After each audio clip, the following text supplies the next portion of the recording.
Hello and welcome. During the pandemic, a great number of us here have given a lot of thought to our lives.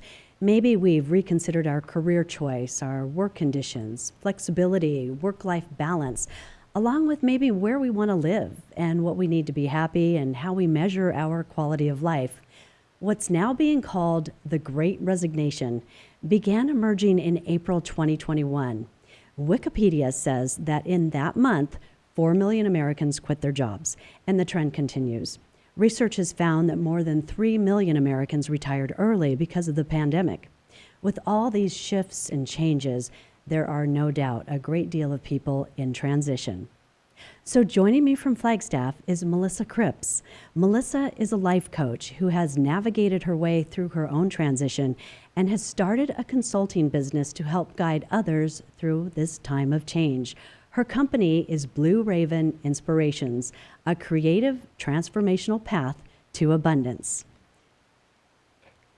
Melissa, I'd like to welcome you to Zonie Living. Thank you so much for joining us. Thank you for having me. I'm so excited about this interview. Well, you've had a very successful career, and by anyone looking in, you've had 32 years with your own business. You were the first State Farm female agent in Flagstaff. You've also been a pillar in the Flagstaff community in leadership as far as business and also the arts. You're a very accomplished musician.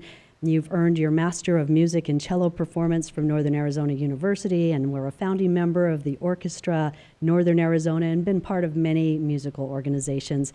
So your life is really wonderful, Melissa. You also have a great relationship with your husband. You have a loving family, a great relationship with your adult son, Robert. And so a lot of people might be wondering, why would you want to change any of that? However, I know in talking to you that a few years back you started feeling some stirrings, for a lack of a better word. Tell us about that. Well, it was probably about 2 years ago. To step back from that, about 10 years ago, I hired a business coach for my operation. And the original idea for that was to boost productivity, of course, and also to show my employees, my team, that they had support, that I valued them, and to create a workplace culture where everybody felt supported. When you're in the customer service business, it's kind of rough on days. So that was my original plan. About 2 years ago, we had a session. I guess it goes back really 3 years when my parents died. My parents both passed away within 12 days of each other. I was there with them as they died. And then, not long after that, COVID hit. I lost my brother-in-law. Lost 2 dogs. It just seemed like life was telling me something. So in one of the sessions with our coach, she asked the question of all of us, what do people say about you? And I couldn't answer the question. I don't listen to what people say about me. It was really funny. And she said, doesn't everybody here know that when Melissa enters the room, there's just light?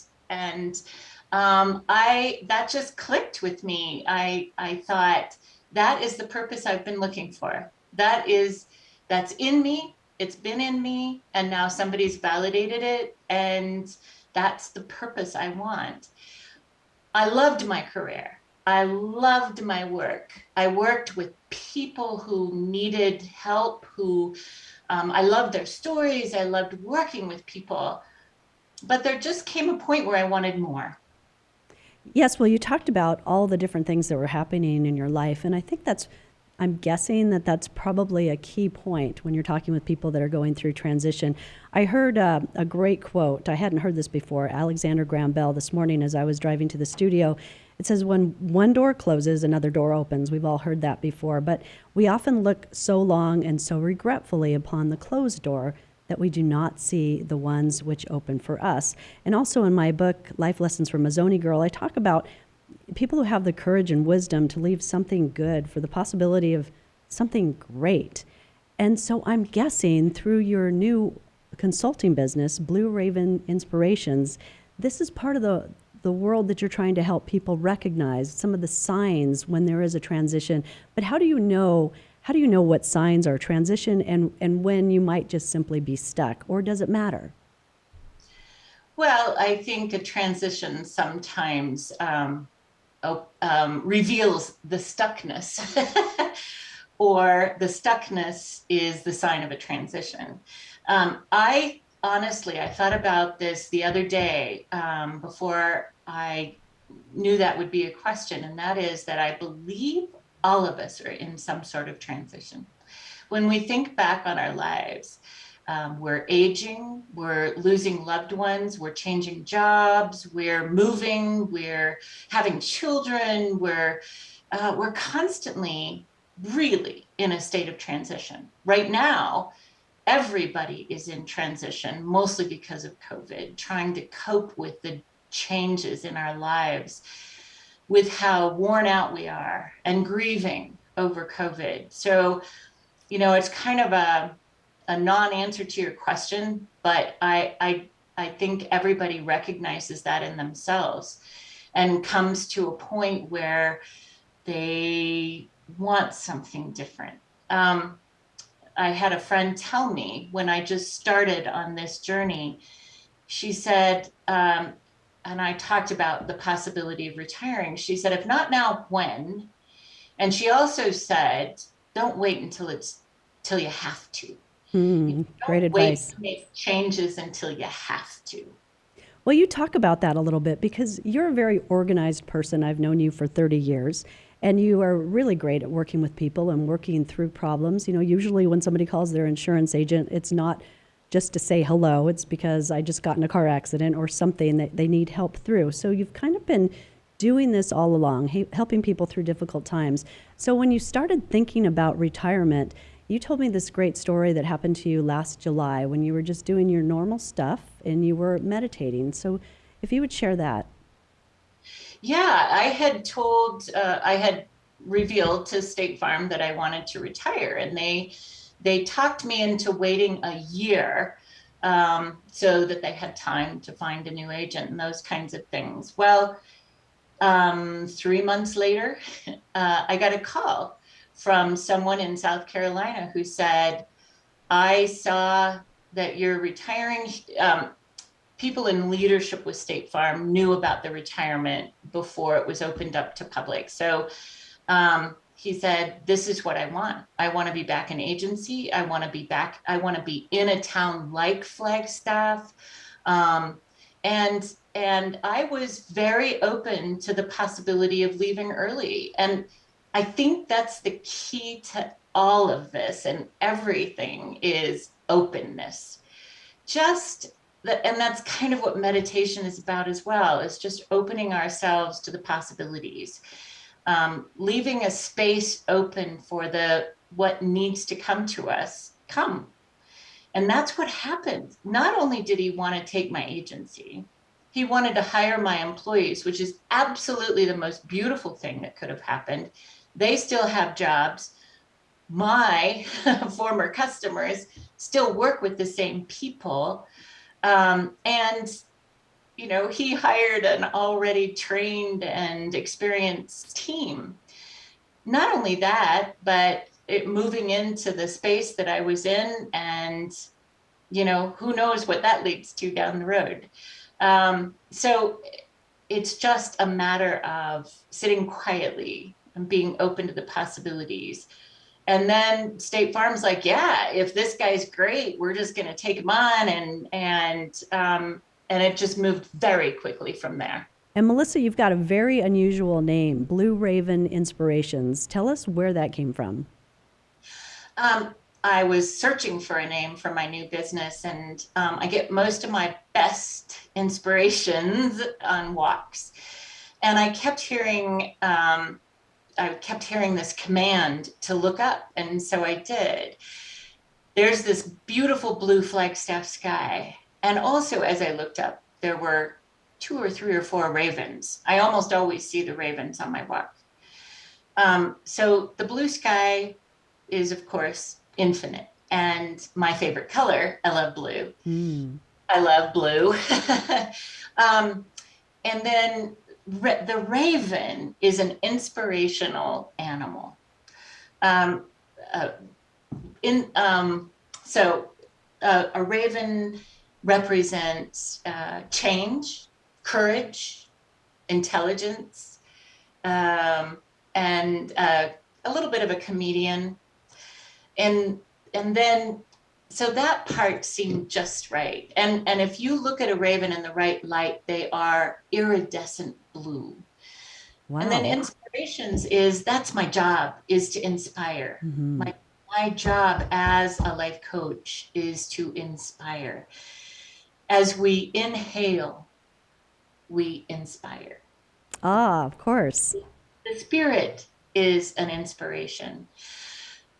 Our souls are inspired. Breath is so important to our lives, but it's also important to all the practices that we participate in. When we're nervous, don't we just take a deep breath?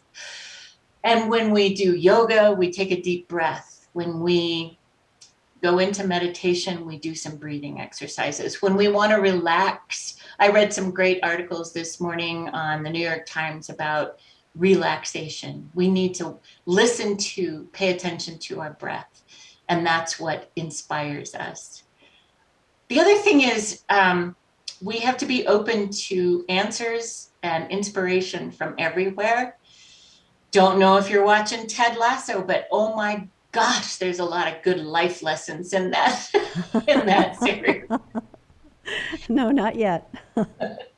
So the other day I said I'm open to answers from wherever they come. I mean, I always am, but I was very deliberate about it, and they have come recently from Ted Lasso, from the New York Times, from my husband, from my son. So we just have to be open to those inspirations wherever they come from.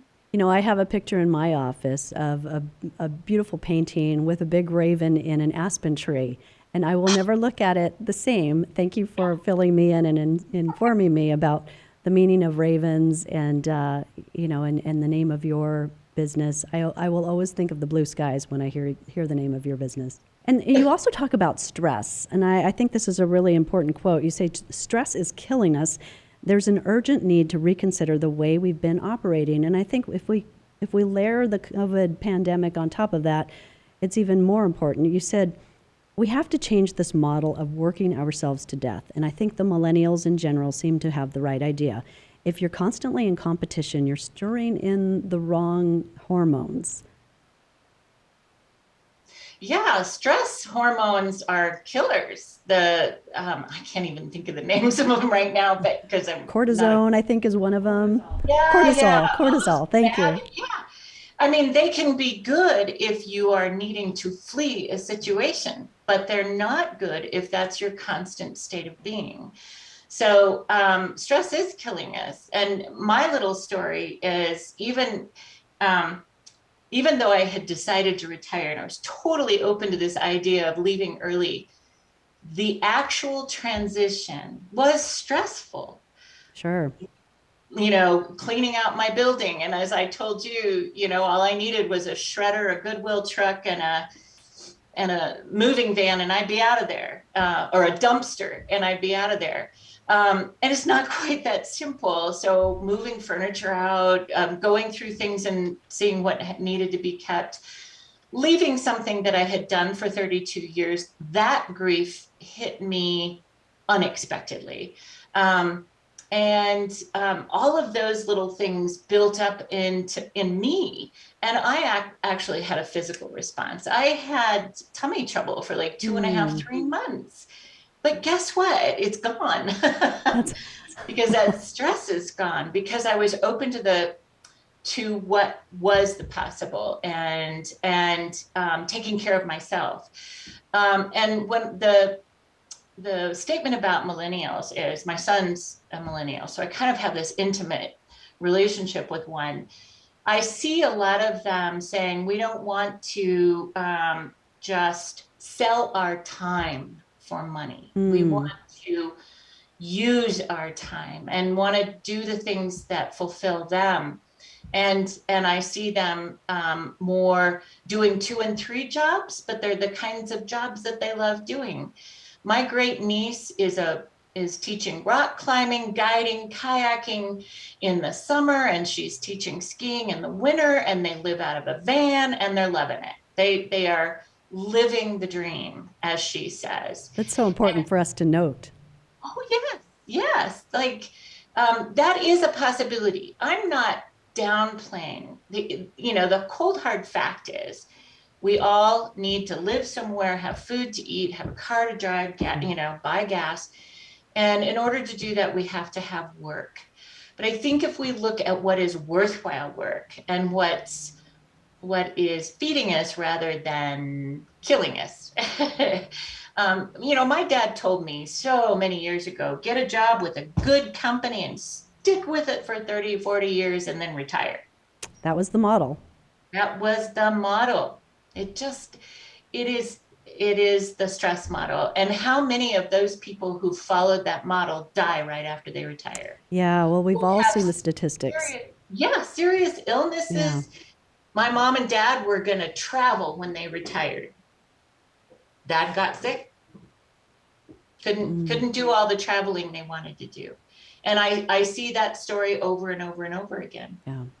Well, finding our path and our path to a new purpose is truly a revelatory moment. And here's what you told me about finding your bliss. You said the lightness of stepping into a new vision and clearing out things that were taking up energy made you feel like you could float. You said, I feel like I weigh 2 pounds. Space creates energy instead of taking it away. As a result of releasing things, other things are coming to me that I want in my life.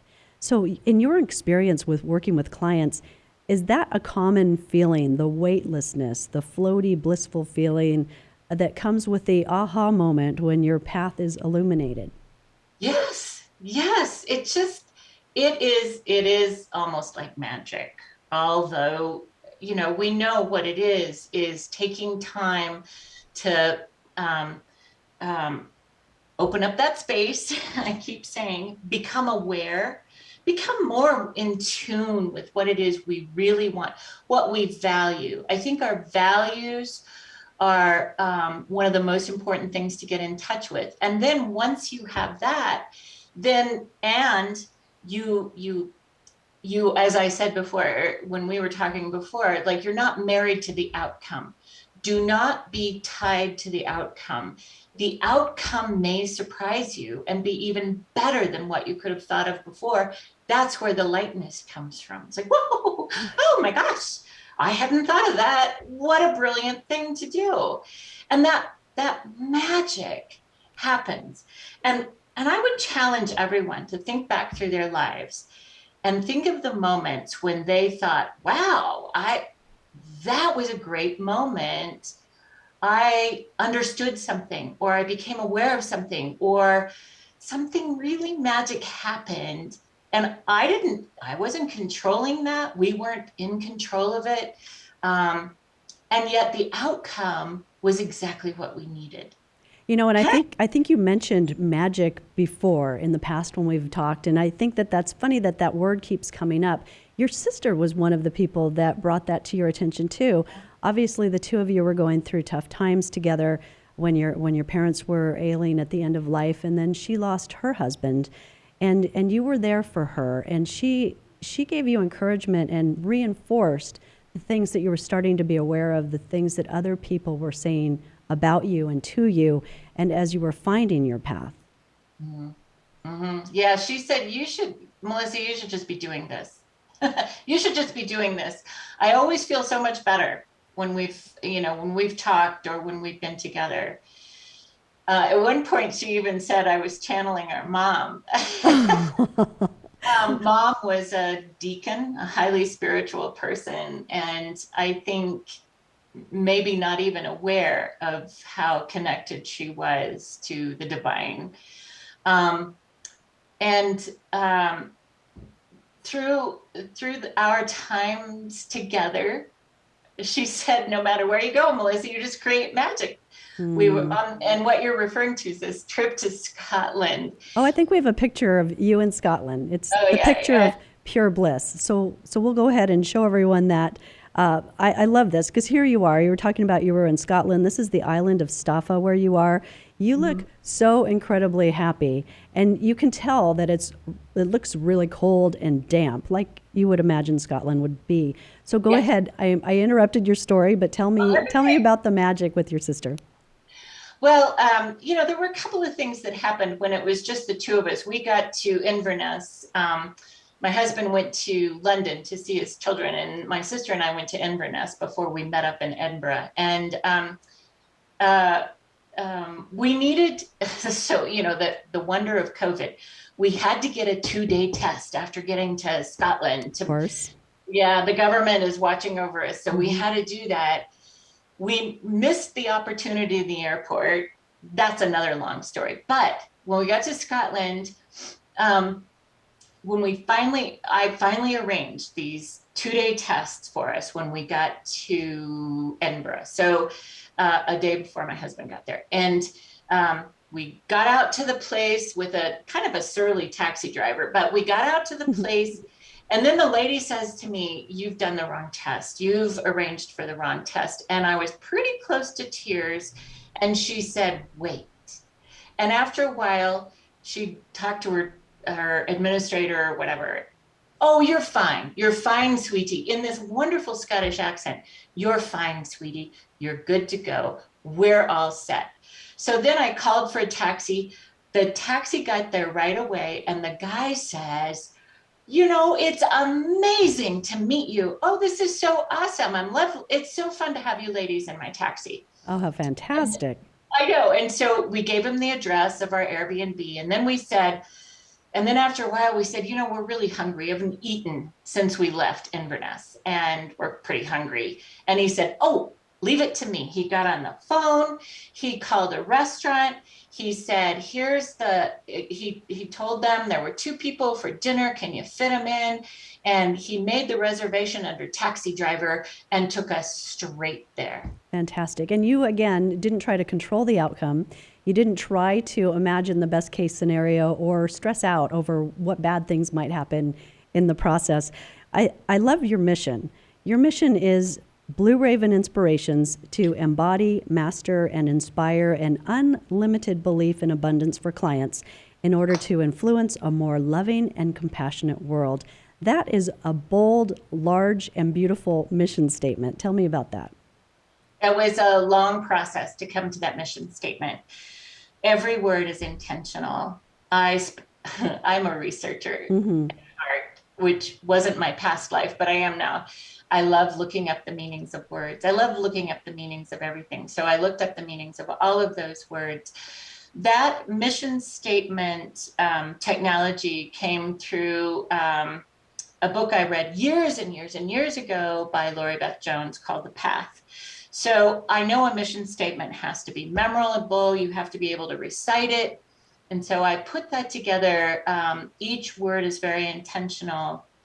And the overall greater mission of creating a loving and compassionate world comes from an idea from Simon Sinek. His called The Infinite Game, his book called The Infinite Game, that we all need not just a mission for ourselves and a mission and goals in our lives, but really to be part of a greater overall goal, a greater mission. And that's what being part of a loving and compassionate world is. That's really beautiful, Melissa. What you're doing now with Blue Raven Inspirations, you've said is not something people might say, "Why didn't you start this 20 years ago?" But you've said it's not something that you were prepared for, you were ready for. Now is your time. Absolutely. Absolutely. Do you feel like you gathered wisdom and maybe courage? And there's something to be said about owning a business or doing anything that you've been passionate about and that you decide to leave. I think there is you talked about grieving that loss, closing that door. I also think there's an identity loss with that as well. So it's not an easy thing to do, but you couldn't have done it. You wouldn't have been prepared for this next step. You might not have had the tools for this next step. until this point in your life. And I think a lot of us get really stressed out thinking, I should be doing something else. I should be doing something else right now. I should have started 5 years ago. But there's a natural timing to this order of change.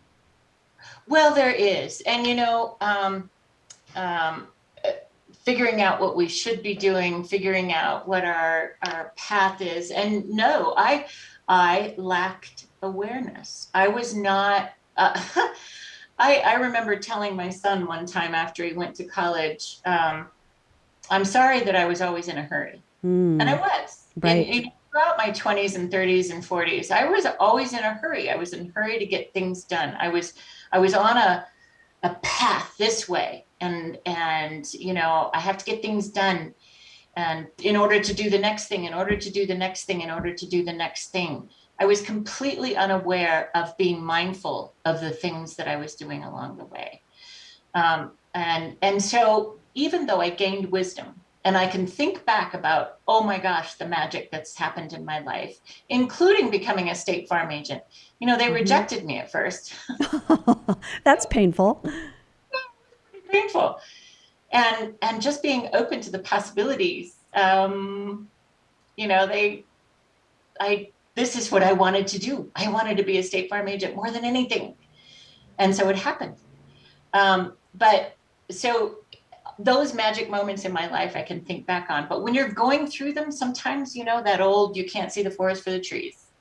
Absolutely. Well, that awareness point is well taken. And thank you for sharing with how you felt as a mom and a businesswoman with a very busy life. And I think we all have to give ourselves some permission and some space there, because I remember feeling the same way too, feeling rushed and panicked and not being ever present, not being present at home, not being present at work completely, because you had so much going on.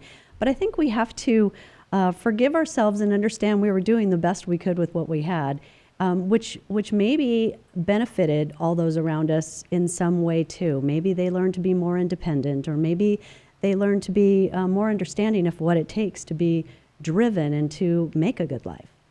So I appreciate you sharing that. Yeah, and being a parent is a difficult job, very difficult job. My dad told me that a kite flies on a string, not a stick.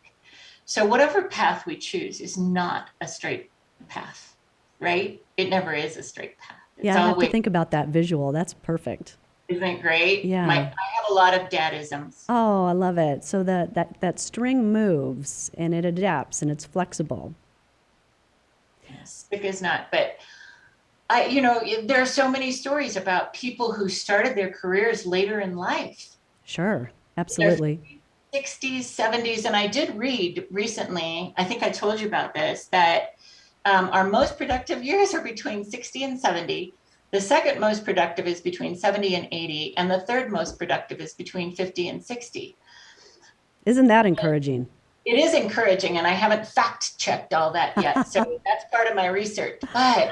But when you stop to think about it, you get to a certain point and you don't care as much about the trappings. You don't care as much about what people think. You do have a lot of built up confidence and courage and wisdom and experiences that help us be more productive later on in life.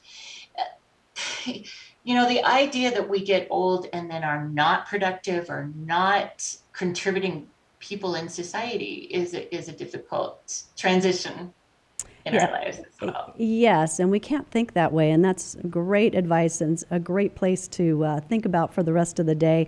I want to thank you for sharing your story, wishing you the best of luck with Blue Raven Inspirations, and I'm looking for a book from you when you have collected a massive amount of stories of a transition and where people went. They were going one direction in their life, and how they transitioned to the next space. Mm-hmm. Oh, Bonnie, you need to know what this is. This is a map of Flagstaff. Okay. And this little pearl is where my house is. Oh, that Thank is so beautiful. Did an artist in town make that? No, my husband ordered it. It was his Christmas gift to me. Oh, well, Flagstaff is a super special place, and I imagine it's cold but crisp and beautiful right now. It is. It's a beautiful day. beautiful day. Well, thank you so much, Melissa. I hope you'll join me again on Zonie Living.